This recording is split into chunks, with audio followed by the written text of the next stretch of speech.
So we know that in mental health services, men are really underrepresented in terms of the people that access support. Why do you think it is that men find it hard to come and talk about how they feel?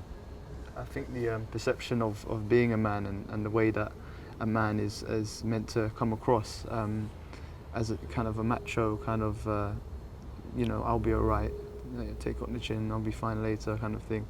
I think that plays a big role in the kind of mental health issues within men, and I think it needs to be addressed.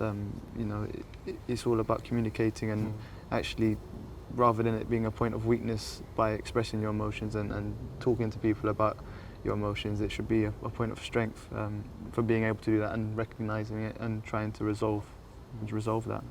And Les, what's your experience of how things have changed over the years in football in regards to men talking about how they feel?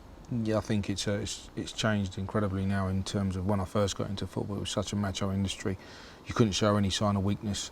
If you had a problem, you kept it to yourself, because if you reveal that problem may be ridiculed, that problem may be brought back, pushed back in your face and laughed about. So you kept a lot of things internalised, I think, over the years.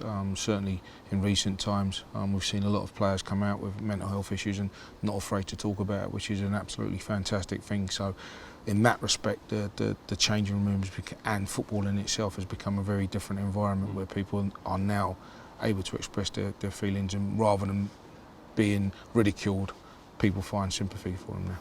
Yeah, and that's something that I've noticed, seeing men who have been affected by what happened at Grenfell, is that they kind of say that actually they wish they'd come sooner, they'd come forward much sooner, but it was the stigma attached to it. It was there's a culture within kind of groups of lads that they just don't talk about how they feel. They feel as though they're going to be kind of ridiculed, people are going to kind of take the mick out of them, but actually when people have spoken and they've talked about it, they say it was really hard, but they were really, really glad they did it. I just wonder whether that's kind of your experience of kind of being a man and kind of living in the community and with your group of friends. Yeah, I think, well, for me personally, the Westway was like the home of I call it my second home, because I spend most of my time there. But I think there was a group of lads that I used to play football with every Sunday.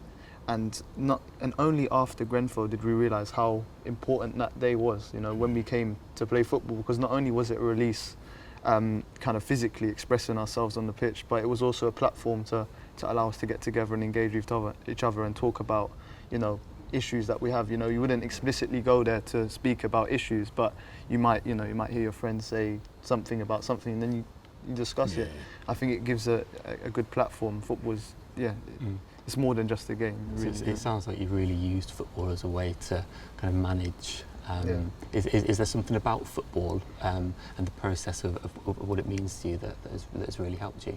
I think for me, football is a win-win because I'm aspiring footballer, so as a career I'd want to be a professional, but if I don't, I'm still on the pitch enjoying myself, and when I get on that pitch, my mind is just clear of all issues and all problems, and it's just my way of expressing myself. So it sounds like you're able to be really mindful and kind of in the moment, which enables you to kind of manage some of the kind of difficult emotions that come with it. Yeah, no, definitely, yeah. Les, what advice would you have for men who are struggling and maybe haven't sought help? I think the biggest is to seek that help, to find that help, and know there's no stigma attached to it nowadays. I think we all understand that, a lot of people understand that there's help out there, and they implore people to go and get that help, because it will make a major difference to your life, And as you've just said, the people that are coming forward, the relief they're finding from it, not just because of Grenfell, the problems they may have had before, have never been able to express themselves about. I think we now live in a society where that's able to be done without being ridiculed.